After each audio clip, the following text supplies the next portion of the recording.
यहाँ पर एक चीज समझो, हमने आपको उस दिन करंट समझाया था। करंट में मैंने आपको बताया था कि जो करंट होती है वो दो चीजों से मिलकर बनती है, माइनस और प्लस, फेज और न्यूट्रल। ठीक है, आप समझो, फेज जो होता है उसको हम जो है गर्म तार भी कहते हैं। फेज को क्या कहते हैं? गर्म तार। और न्यूट्रल को क्या कहते हैं? ठंडा तार। अब समझो, जो हमारा फेज होता है उसके सहारे प्लस जाता है, ठीक है, और न्यूट्रल के सहारे माइनस जो होता है वापस आता है। एक बात ध्यान रखना, किसी भी मशीन को चलाने के लिए जितना जरूरी है फेज का जाना, उतना ही जरूरी है न्यूट्रल का आना।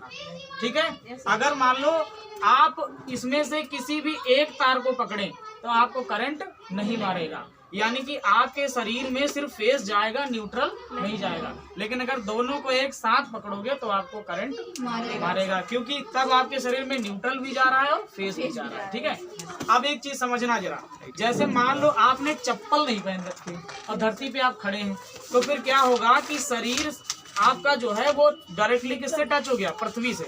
किससे टच हो गया? पृथ्वी से टच हो गया। और जो हमारी पृथ्वी है वो सबसे बड़ा न्यूट्रल का काम करती है, सबसे बड़ा न्यूट्रल का काम करती है। तो जैसे ही आप जो है फेज वाले तार को पकड़ेंगे और फेज आपके शरीर में जाएगा, और पैरों के सहारे वो किससे टच हो जाएगा? पृथ्वी से। और पृथ्वी क्या है? न्यूट्रल है। तो यानी कि फेज को जाने के लिए एक रास्ता मिल जाएगा। फेज को जाने के लिए क्या मिल जाएगा? एक रास्ता मिल जाएगा। ठीक है, इससे क्या होगा? तुम्हें झटका नहीं। लेकिन अगर आपने शूज पहन रखे हैं तो आप एक तार पकड़ेंगे, चाहे न्यूट्रल वाला पकड़िए चाहे आप पकड़िए फेज वाला, आपको करंट नहीं मारेगा। अब मेरी बात पे आपको भरोसा नहीं होगा, इसके लिए मैंने आपको एक प्रैक्टिकल भी करके दिखाऊंगा मैं आपको, ताकि आपको ट्रस्ट हो सके। आप देख पा रहे होंगे मेरे पास ये होल्डर है, ठीक है, और इसके जो पिन है मैंने खोल दिए हैं। ठीक है, देख रहे बच्चों, मैं इस बल्ब को लगाकर पहले आपको समझा देता हूँ कि ये जो है इसमें बिजली आ रही है, ताकि आपको लगा रहने दो सर, लगा रहने। ठीक है, अब यहाँ पर आप देख पा रहे होंगे इसमें करंट आ रही है। ठीक है, लगा रहने देना सर। अब अगर मैं इसको निकाल लूँ, देखो अब मैं इस बिल्कुल भी चेंज नहीं कर रहा हूँ, उसमें करंट आ रही है, बल्ब जल रहा है। ठीक है, और ना ऐसा फील नहीं होगा ना। यहाँ देखो, इसको हटा दिया, समझ में आ रहा है? समझ में आ रहा है ना बच्चों? देख रहे हो बल्ब जल रहा है। ठीक है, बल्ब को मैं निकाल देता हूँ क्योंकि ऐसे लगाते नहीं बन रहा, मैंने ऐसे क्या इसमें लगाते नहीं बन रहा। ठीक है, तो आप देखो, मैं इसमें से कोई भी एक तार पकड़ता हूँ, देख पा रहे हो, ये देखो मेरे पास है।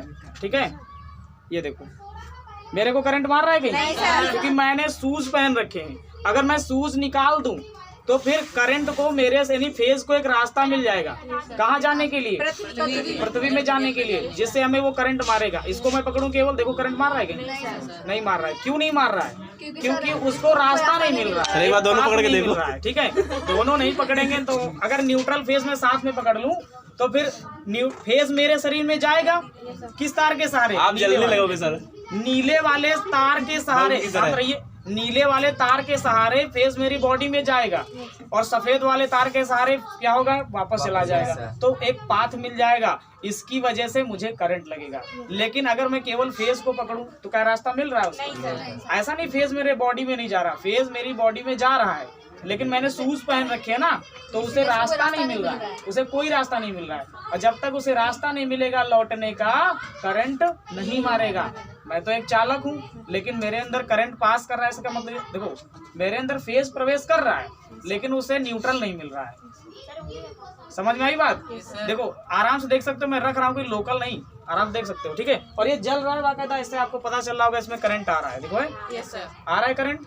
ठीक है, ऐसा नहीं कि मैं आपको कुछ अलग से दिखा रहा हूँ कि मैं इसको जला दिया उसका बटन बंद करके, ऐसा कुछ भी नहीं है। ठीक है, इन्वर्टर मत समझना भाई, देख लो, दिखा देता हूँ। ये तार गया है, देखो बोर्ड में लगा है।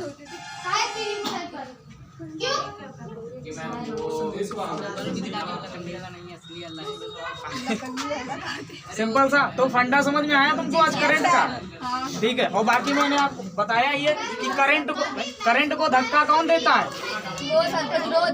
विभवांतर। धक्का कौन देता है? और करंट को रोकता कौन है? प्रतिरोध रोकता है। और प्रतिरोध हर एक चालक में होता है। जो भी कंडक्टर्स हैं, जो भी वस्तुएं हैं, ठीक है, उन सब में प्रतिरोध होता है। अच्छा, अधातुएं जो होती हैं उनका प्रतिरोध काफी ज्यादा होता है। जैसे प्लास्टिक हो गया, कांच हो गया, उनका जो प्रतिरोध होता है बहुत ही ज्यादा होता है, इसीलिए उनमें करंट फ्लो नहीं होता। तो बात समझ में आ गई?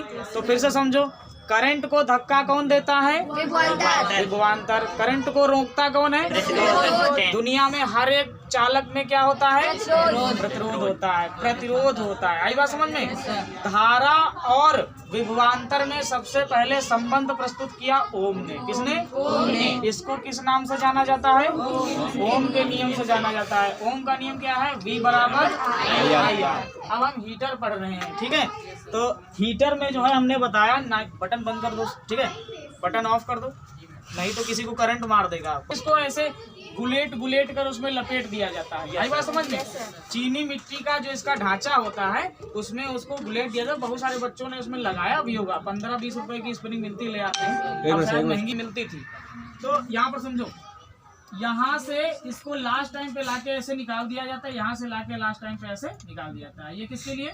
फेज के लिए। ये किसके लिए? न्यूट्रल के लिए। आराम से इसमें फेज न्यूट्रल जोड़ देंगे, ये बहुत तेजी से क्या होगा? जलने लगेगा। अच्छा, अभी मैंने टंगस्टन के बारे में नहीं बताया। टंगस्टन, ठीक है। टंगस्टन भाई साहब क्या होते हैं कि जब इनमें इनसे बने हुए तार, बल्ब की बात कर रहे हैं ना हम, बल्ब में किसका तार लगा होता है? टंगस्टन। बल्ब का फिलामेंट, क्वेश्चन आता है, बल्ब का फिलामेंट किसका बना होता है? टंगस्टन से बना होता है, ठीक है। तो इसमें जब करंट फ्लो करते हैं तो इसका सिस्टम ये होता है, इसका प्रतिरोध काफी ज्यादा होता है, ठीक है। ये क्या करता है? धारा का विरोध करता है। तो इसका प्रतिरोध और गलनांक उच्च होने की वजह से ये क्या होता है कि बहुत तेजी से जलने लगता है। क्या होता है? बहुत तेजी से लाल होके जलने लगता है। जब ये जलता है तो इसमें से लाइट निकलती। क्या निकलती? प्रकाश निकलता है। आई बात समझ में? इसकी बात करते हैं नाइक्रोम की। तो नाइक्रोम का लक्षण ये है, प्रतिरोध इसका भी ज्यादा होता है। तो जिसमें जब हम धारा प्रवाहित करते हैं तो ये बहुत तेजी से लाल तप्त हो जाता है। क्या होता है? लाल लाल जलने लगता है बहुत तेजी से, ठीक है। बट इसमें से जो है प्रकाश नहीं निकलता। क्या नहीं निकलता? ऐसा नहीं, प्रकाश बिल्कुल नहीं निकलता। थोड़ा बहुत उजाला होता है लेकिन बहुत ही कम। लेकिन इसमें से ऊष्मा निकलती। क्या निकलती है? ऊष्मीय ऊर्जा में परिवर्तन होता है। तो बल्ब का काम क्या है? बल्ब किस सिद्धांत पे काम करता है? हम थोड़ा पीछे बल्ब पढ़ चुके हैं ना, बल्ब भी थोड़ा सा रिवीजन करते रहेंगे। बल्ब करता है विद्युत ऊर्जा को ऊष्मीय ऊर्जा में बदलता है। क्या करता है? विद्युत ऊर्जा को ऊष्मीय ऊर्जा में। यानी कि सीधे तौर पर अगर अपनी गांव वाली भाषा में कहें तो कहें यू बत्ती के यहाँ जो है उजियार में यहाँ कन्वर्ट में देती, बत्ती के यहाँ उजियार में बदल दे। काहे में यहाँ उजियार ने कह देखो बल्ब जलाओ उजियार हो जाए, तो बत्ती का उजियार में कौन परिवर्तित करते हैं? बल्ब। कौन? बल्ब। फिर उसके बाद में आते हैं किसमें? हीटर में, ठीक है। तो हीटर का काम है गर्मी को प्रदान करना। किसको? गर्मी मीन्स ऊष्मा, हीट, ठीक है। आपको चाय बनानी होती है, क्या करते हो? हीटर पे चाय बना लेते हो आराम से, रोटी बना लेते हो, सब्जी पका लेते हो, हर एक काम कर लेते हो कि नहीं हीटर पे? क्यों? क्योंकि हीटर से हमें क्या मिलती है? ऊष्मा। ऊष्मा मीन्स गर्मी, हीट। आया समझ में? तो हीटर से हमें गर्मी प्राप्त होती है। हीटर क्या करता है? विद्युत ऊर्जा को ऊष्मीय ऊर्जा में बदलता है। हीटर में किसका तार लगा होता है? नाइक्रोम का। टंगस्टन का फिलामेंट किसका होता है? बल्ब का, ठीक है। ध्यान रखो, बल्ब का जो फिलामेंट होता है किसका होता है? और नाइक्रोम किसमें लगा होता है? हीटर में जो स्प्रिंग इतनी बड़ी लाते हो वो नाइक्रोम से बनी होती है। किसकी बनी होती है? तो फिर से बोलो, टंगस्टन का फिलामेंट किसका होता है? बल्ब का। हीटर में किसका तार लगा होता है? नाइक्रोम का। याद हो गया? कोई दिक्कत?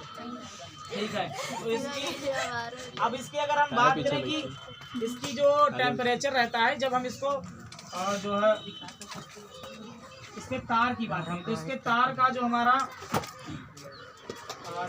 टेम्परेचर रहता है वो लगभग 800 से 1000 डिग्री सेल्सियस होता है। नाइक्रोम किस जगह पर पिघल जाता है?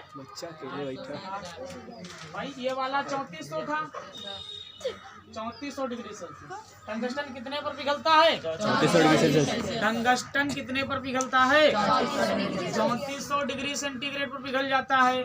और नाइक्रोम 800 से 1000 डिग्री सेल्सियस पर पिघल जाता है। तो बात समझ में आ गई। कम गलनांक किसका है? नाइक्रोम का। अधिक गलनांक किसका है? आया समझ में? ठीक है। गलनांक का मतलब होता है जितने तापमान पर कोई चीज पिघल जाए। क्या हो जाए?